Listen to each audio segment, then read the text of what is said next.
कल्पना कीजिए एक ऐसे परिदृश्य की जहां कोई इंसान पूरी तरह से हार मान चुका है। मतलब रात का समय है और केवल बाहर ही नहीं बल्कि उस इंसान के मन के भीतर भी एकदम घना अंधेरा छा चुका है। हाँ, एक ऐसा समय जहां सब कुछ ठहरा हुआ सा लगता है। बिल्कुल, जीवन पूरी तरह से ठहरा हुआ, उदास और निराशाजनक लग रहा है। कोई उम्मीद बाकी नहीं है। और ठीक उसी समय आधी नींद और अर्धचेतन अवस्था में उस गहरे अंधेरे को चीरती हुई एक रहस्यमयी आवाज गूंजती है। और दिलचस्प बात यह है कि ये कोई डरावनी आवाज नहीं है। एकदम सही।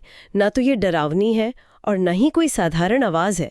ये एक ऐसी आवाज है जो उस इंसान के कान में जीवन का सबसे जटिल और गहरा रहस्य फुसफुसाती है।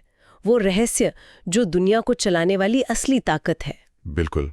ये शुरुआत किसी रहस्यमयी फिल्म या जादुई कहानी जैसी लग सकती है, लेकिन असल में ये मानव मनोविज्ञान और जीवन के सबसे बड़े सत्य की खोज है। और पता है, ये दृश्य इतना शक्तिशाली इसलिए है क्योंकि ये सीधे मानव चेतना की उस गहराई को छूता है जहां हम सभी कभी न कभी पहुंचते हैं। हाँ, निराशा का वो बिंदु। बिल्कुल, निराशा का वो बिंदु जहां से बाहर निकलने का कोई रास्ता दिखाई नहीं देता। और सबसे गहरे अंधेरे में ही मतलब रोशनी की पहली किरण का महत्व समझ में आता है। इसी विरोधाभास के इर्द गिर्द आज की हमारी ये पूरी विस्तृत चर्चा बुनी गई है। ठीक है, तो चलिए इसे समझते हैं। आज हम जिस स्रोत सामग्री पर चर्चा कर रहे हैं वो कोई साधारण लेख या आधुनिक शोध नहीं है, बल्कि ये महान कवि जयशंकर प्रसाद के महाकाव्य कामायनी का एक बहुत ही विशेष हिस्सा है। जी, हम काम सर्ग के कुछ खास पन्नों का गहराई से विश्लेषण करने वाले हैं। उनके लिए एकदम सही है। हमारा उद्देश्य ये समझना है कि कैसे इस कविता में इंसान की बुनियादी इच्छाओं, खुशी की तलाश और इन दोनों के बीच संतुलन बनाने जैसे भारी भरकम विचारों को सरलता से पिरोया गया है। और ये स्पष्ट करना जरूरी है कि हम यहाँ पूरी तरह से स्रोत सामग्री में दी गई कहानी, उसमें छिपे विचारों और कवि द्वारा रचे गए मनोविज्ञान पर ही बात कर रहे हैं। बिल्कुल, हम देखेंगे कि कैसे इन पंक्तियों के भीतर जीवन को दिशा देने वाले कुछ सबसे महत्वपूर्ण सिद्धांत छिपे हैं। तो सबसे पहले कदम की ओर बढ़ते हैं, कहानी की शुरुआत। हाँ, किसी भी बड़े सबक को सीखने से पहले ये समझना जरूरी है कि शुरुआत कहाँ से हो रही है। इस पूरी चर्चा को आगे बढ़ाने के लिए उस पृष्ठभूमि को समझना आवश्यक है। अगर हम कविता की पंक्तियों पर गौर करें तो कहानी का मुख्य पात्र मनु एक बहुत ही अजीब अवस्था में है। स्रोत में स्पष्ट रूप से लिखा है, रजनी के पिछले पहरों में। रजनी यानी रात, मतलब रात का बिल्कुल आखिरी पहर। सही कहा।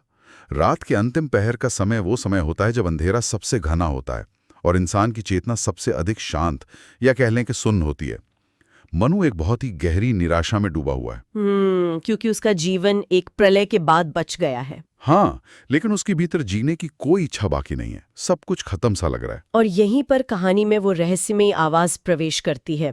लेकिन उस आवाज का जो तरीका है वो मुझे थोड़ा उलझाने वाला लगता है। अच्छा, वो कैसे? मतलब मनु उस समय दुख के सागर में डूबा है, आधी नींद में है, और वो आवाज अचानक वसंत ऋतु की बात करने लगती है। वो कोयल की मीठी बोली का जिक्र करती है, फूलों के खिलने की बात करती है। हाँ, स्रोत में ये बिल्कुल ऐसे ही बताया गया है। तो मेरा सवाल ये है कि जब कोई इंसान गहरे दुख में हो तो अचानक इस तरह की बातें करना अजीब नहीं है? क्या ये उस व्यक्ति के दुख को नजरअंदाज करना या उसे चिढ़ाना नहीं हुआ? अगर सतह से देखा जाए तो ये विरोधाभास सच में अजीब लगता है, लेकिन यहाँ मनोविज्ञान का एक बहुत ही गहरा सिद्धांत काम कर रहा है। वो क्या है? देखिए, जब कोई व्यक्ति अवसाद या गहरी निराशा की स्थिति में होता है तो उसका दिमाग एक नकारात्मक लूप में फंस जाता है। उस लूप को तोड़ने के लिए इंसान को उसी की भाषा में सांत्वना देना हमेशा काम नहीं करता। मतलब उसे कुछ अलग चाहिए होता है। बिल्कुल। कभी कभी एक झटके की, एक तीव्र कॉन्ट्रास्ट की जरूरत होती है। ये रहस्यमयी आवाज ठीक यही कर रही है। वो मनु की निराशा की दीवार को तोड़ने के लिए प्रकृति की चरम सुंदरता का सहारा ले रही है। तो ये एक तरह से इसका ध्यान भटकाने की तकनीक है। ध्यान भटकाने से कहीं अधिक ये चेतना को झकझोरने की तकनीक है। कविता में नील आवरण जगती का जिक्र आता है। इसका अर्थ है आकाश का नीला पर्दा। अच्छा, तो आवाज उसे बाहरी दुनिया की याद दिला रही है। आवाज मनु को याद दिला रही है कि तुम जिस अंधेरे में खुद को कैद महसूस कर रहे हो, उसके बाहर एक विशाल नीला आकाश है। वो तारों के फूलों की तरह बिखरने की बात कहती है। हम्म, वो आवाज दरअसल मनु को ये एहसास करा रही है कि उसका दुख पूरी दुनिया का अंत नहीं है, बाहर का ब्रह्मांड अभी भी जीवित है, अभी भी सुंदर है, और सबसे बड़ी बात क्या है? वो ब्रह्मांड मनु के प्रति उदासीन नहीं है। प्रकृति का वो उल्लास जैसे मनु को वापस जीवन में बुला रहा है। अरे वाह, ये नजरिया इस पूरे दृश्य का अर्थ ही बदल देता है। मतलब वो आवाज मनु को सिर्फ भौतिक नींद से नहीं जगा रही है, बल्कि वो उस भावनात्मक सुन्नपन से भी जगा रही है जिसने उसे जकड़ रखा है। एकदम सही। वो उसे सोचने पर मजबूर कर रही है। और इसके बाद जो दृश्य कविता में आता है वो एक तरह से प्रकृति के जादू को एक बड़ी उलझन के रूप में पेश करता है। हाँ, सपने की शुरुआत से आगे बढ़ते हुए अब हम उस दृश्य पर आते हैं जो वो आवाज मनु को दिखा रही है। आवाज मनु को रात के आसमान से होते हुए भौर यानी उषा के आने का समय दिखाती है। हवा नाच रही है। बिल्कुल, स्रोत में हवा की इस गति के लिए समीर छनता छनता और उल्लास सजीव हुआ जैसे शब्दों का प्रयोग किया गया है। ये बहुत ही सुंदर कल्पना है ना? ये वर्णन इतना सजीव है कि पाठक भी उस हवा की ठंडक और गति को महसूस कर सकता है। प्रकृति यहाँ कोई स्थिर पेंटिंग नहीं है, वो कांप रही है, नाच रही है, और उसमें एक उल्लास है जो जीवित हो उठा है। इसी सौंदर्य के बीच आवाज एक बहुत ही दार्शनिक सवाल पूछती है कि मैं देख रहा हूं जो कुछ भी, वो सब क्या छाया उलझन है? छाया उलझन, ये शब्द अपने आप में बहुत कुछ समेटे हुए हैं। अगर इस अवधारणा को मिडिल स्कूल के बच्चों के लिए रोचक बनाते हुए समझना हो तो ये बिल्कुल वैसा है जैसे जब हम दुनिया को देखते हैं तो ये एक बहुत बड़े पजल की तरह लगती है। हाँ, एक पजल या पहेली, या किसी भव्य जादू के खेल की तरह। जब कोई जादूगर मंच पर अपना खेल दिखाता है तो उसकी हर एक हरकत बहुत सुंदर, रहस्यमयी और सम्मोहक लगती है, लेकिन पीछे की असलियत समझ में नहीं आती। बिल्कुल सही एनालॉजी है। इंसान इस प्रकृति की भव्यता को देखता है, सूरज का निकलना, तारों का चमकना, हवा का चलना, ये सब बहुत सुंदर है, लेकिन ये हो क्यों रहा है, इसका उद्देश्य क्या है, ये समझ से बाहर रहता है। हाँ, प्रकृति एक खूबसूरत पहेली की तरह सामने खड़ी है। यहाँ दिलचस्प बात यह है कि कविता में इसी पहेली को और गहरा करने के लिए उषा यानी सुबह की पहली किरण को एक बहुत ही रहस्यमय और कोमल रूप में दिखाया गया है। अच्छा, तो सुबह अचानक नहीं होती? नहीं, ये सुबह कोई अचानक होने वाला धमाका नहीं है, बल्कि ये धीरे धीरे सामने आ रही है, और इसके साथ एक अजीब सा संगीत जुड़ा है। संगीत? कैसा संगीत? स्रोत में इसे स्वर का मधुर निस्वन कहा गया है, जैसे कहीं दूर से कोई बांसुरी की मीठी धुन आ रही हो जो धीरे धीरे पास आ रही है। ये तो बहुत ही जादुई माहौल है। बिल्कुल, ये पूरा माहौल, ये संगीत, ये उल्लास उस रहस्यमयी आवाज द्वारा तैयार की गई एक भूमिका है। वो आवाज मनु को इस बड़ी पहेली के सबसे बड़े राज को समझने के लिए तैयार कर रही है। लेकिन किसी भी पहेली या जादू के खेल को पूरी तरह से समझने के लिए हमें ये तो जानना ही होगा कि उस पर्दे के पीछे खड़ा जादूगर कौन है। एकदम सही। ये पहेली बुझा कौन रहा है? ये जो आवाज रात के अंधेरे में एक उदास व्यक्ति से बात कर रही है, वो आखिर है किसकी? और यहीं पर स्रोत सामग्री का सबसे बड़ा खुलासा होता है, जो पूरी कहानी की दिशा बदल देता है। यह इस पूरे सर्ग का केंद्र बिंदु है। यहाँ बात सच में बहुत दिलचस्प हो जाती है। हाँ, इतने सारे रहस्यमय दृश्यों और सवालों के बाद वो आवाज आखिरकार अपनी पहचान उजागर करती है। वो कहती है, मैं काम। सिर्फ 2 शब्द, लेकिन इनका वजन बहुत ज्यादा है। बिल्कुल। अक्सर काम शब्द को सुनते ही समाज में कई तरह के सीमित विचार या धारणाएं मन में आने लगती हैं। हाँ, लोग इसे अक्सर गलत समझ लेते हैं। लेकिन इस महाकाव्य के संदर्भ में इसका दायरा बहुत बड़ा मालूम होता है। बहुत बड़ा। जयशंकर प्रसाद जी की इस रचना में काम को किसी एक संकीर्ण शारीरिक या सांसारिक भाव तक सीमित नहीं किया गया है। तो फिर इसका असली अर्थ क्या है यहाँ? यहाँ काम उस आदिम शक्ति का नाम है जो पूरे ब्रह्मांड को गति देती है। इसे आप इच्छा, प्रेरणा, जीवन में कुछ कर गुजरने की चाह या आगे बढ़ने की एक अंतहीन भूख कह सकते हैं। आवाज खुद के बारे में एक बहुत ही गहरी बात कहती है। वो कहती है, प्यासा हूं मैं, अब भी प्यासा। ये प्यास वाला हिस्सा काफी दिलचस्प है। अब ये कोई ऐसी प्यास नहीं है जो एक गिलास पानी पीने से बुझ जाए, है ना? नहीं, बिल्कुल नहीं। ये इच्छा की वो प्यास है जो सृष्टि के निर्माण के समय से मौजूद है। आवाज ये भी स्पष्ट करती है कि वो हमेशा से देवताओं का साथी था। इसका मतलब है कि निर्माण, विकास और कुछ नया रचने की जो शक्ति देवताओं में थी, उसका मूल स्रोत ये काम यानी यही इच्छा शक्ति ही थी। अगर हम इस इच्छा या प्रेरणा के विचार को आज के संदर्भ में समझने की कोशिश करें, तो मैं काम की तुलना एक बहुत ही अत्याधुनिक सुपरचार्ज्ड रेस कार के इंजन से करूंगी। अरे वाह, ये एक बहुत ही आधुनिक और सटीक तुलना है। हाँ, मतलब एक ऐसा इंजन जो असीम ऊर्जा से भरा हुआ है, जो हमेशा चालू रहना चाहता है, जो लगातार भागना चाहता है। इस इंजन में इतनी ताकत है कि ये किसी भी पहाड़ को पार कर सकता है। लेकिन इसका अपना कोई अंतर्निहित लक्ष्य नहीं है। ये सिर्फ गति जानता है, ये रुकना नहीं चाहता। इंजन की ये तुलना इस अवधारणा को बहुत स्पष्ट रूप से समझाती है। काम सच में उस शक्तिशाली इंजन की तरह है। बिल्कुल। जब इंसान के भीतर कुछ पाने की तीव्र इच्छा पैदा होती है तो वो एक असीम ऊर्जा से भर जाता है। ये ऊर्जा ही मानव सभ्यता के विकास का कारण रही है। लेकिन इस रेस कार के इंजन वाले उदाहरण में एक बहुत बड़ी समस्या भी है। वो क्या? मान लीजिए किसी के पास दुनिया का सबसे शक्तिशाली इंजन है जो बस भागना चाहता है। अगर उस इंजन में कोई नियंत्रण न हो, कोई दिशा तय करने वाला तंत्र न हो, तो ये तो बेहद खतरनाक स्थिति है। बिल्कुल विनाशकारी हो सकती है। अगर वो कार बिना किसी ब्रेक या स्टीयरिंग के अंधाधुंध भागेगी तो जाहिर है कि वो जल्दी किसी दीवार से टकराकर नष्ट हो जाएगी।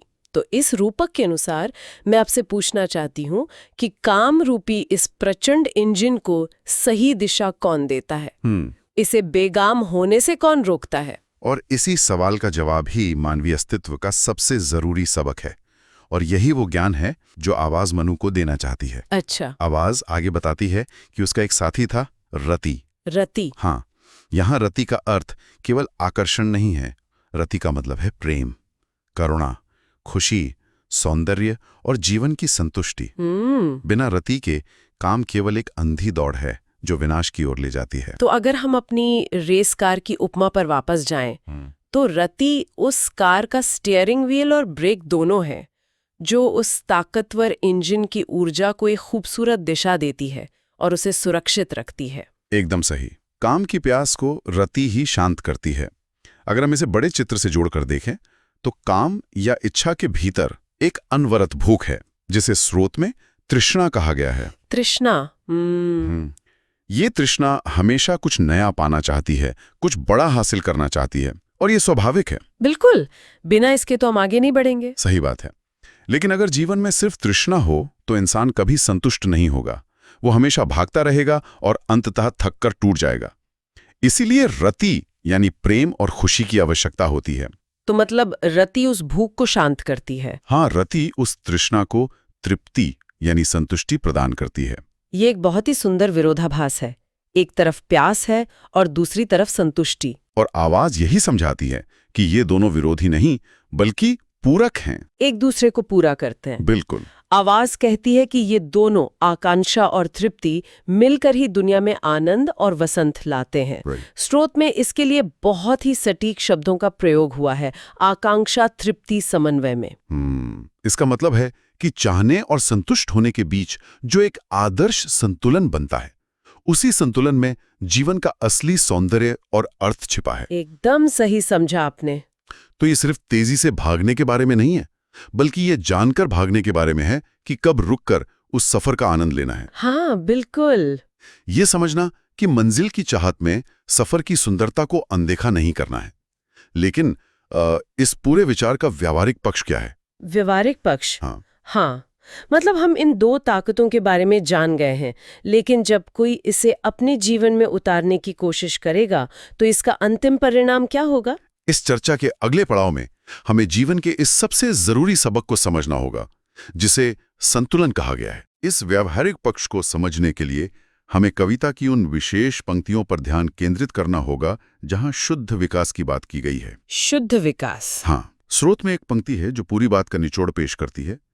दोनों का समुचित परिवर्तन जीवन में शुद्ध विकास हुआ। शुद्ध विकास यानी प्योर डेवलपमेंट।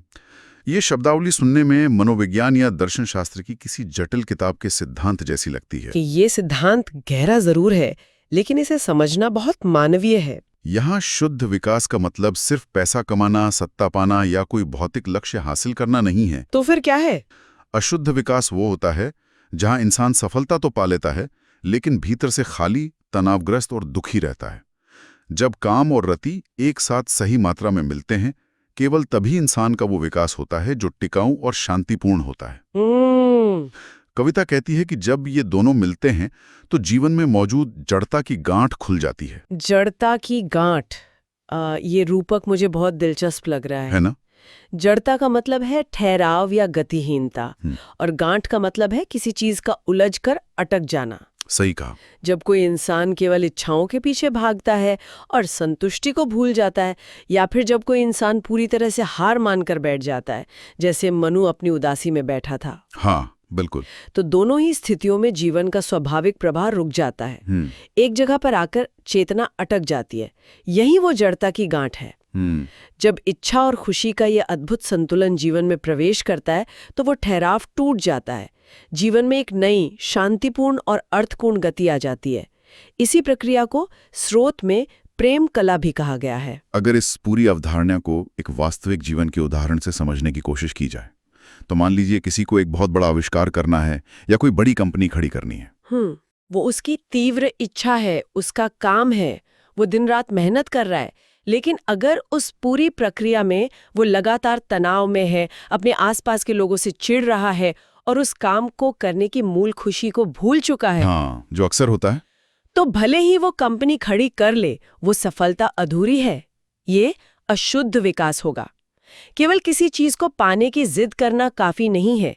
उस सफर में खुशी का एहसास होना और दूसरों के साथ प्रेम का व्यवहार होना भी उतना ही जरूरी है। बिल्कुल। जब काम करने की प्रेरणा और जीवन की खुशी एक साथ चलती है, तभी जड़ता की गांठ खुलती है और असली शुद्ध विकास होता है। ये उदाहरण इस कविता के मूल भाव को बहुत अच्छी तरह से जमीन पर उतारता है।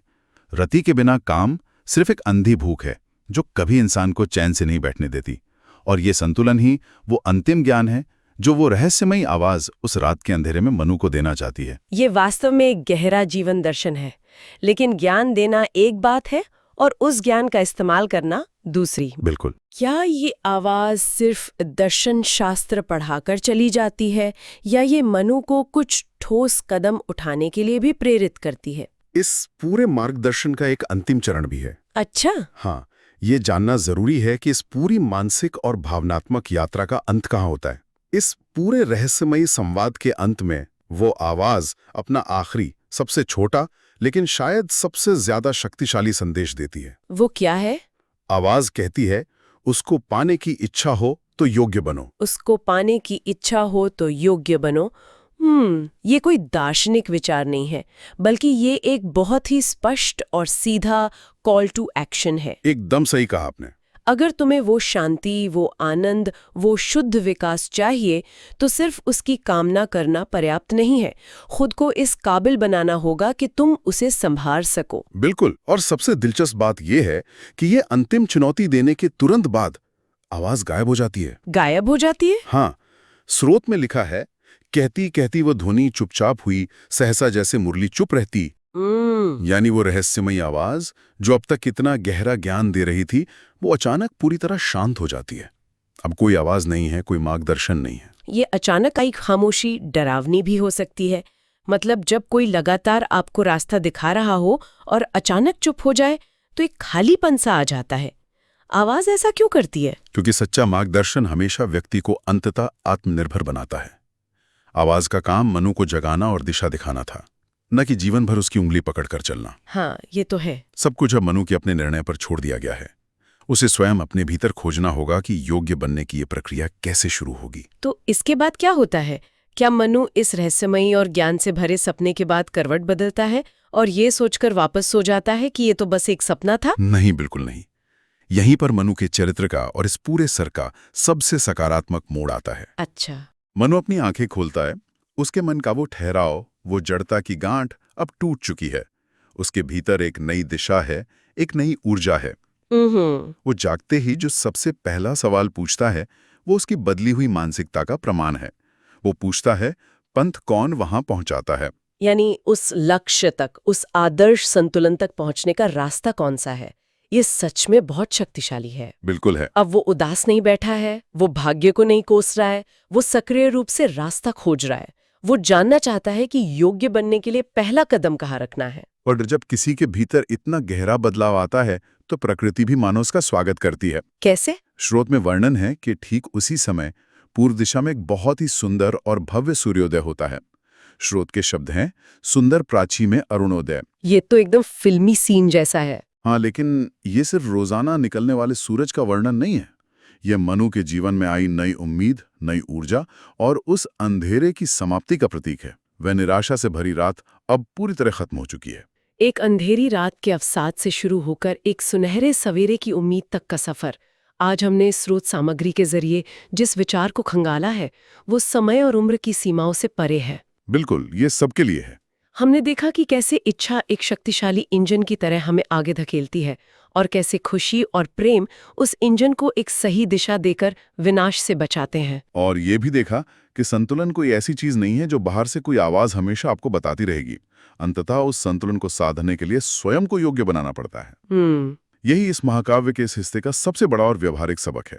ये कविता मिडिल स्कूल के छात्रों सहित सभी को सिखाती है कि जीवन में बड़े सपने देखना स्वाभाविक है, लेकिन खुद को उस लक्ष्य के योग्य बनाना सबसे जरूरी है। ये एक ऐसा सबक है जो हर किसी के जीवन पर लागू होता है, चाहे वो कोई भी हो। एकदम सही। तो इस विचारोत्तेजक चर्चा को विराम देते हुए यहाँ सोचने वाली बात यह है कि जब कल सुबह का सूरज निकले और आंखों में कोई नया बड़ा सपना हो, तो केवल उस सपने को पूरा होने की चाह रखने के बजाय उस सपने के योग्य बनने के लिए उठाया जाने वाला पहला कदम क्या होगा? ये एक ऐसा प्रश्न जिसका उत्तर हर व्यक्ति को अपने भीतर ही खोजना होगा। बिल्कुल।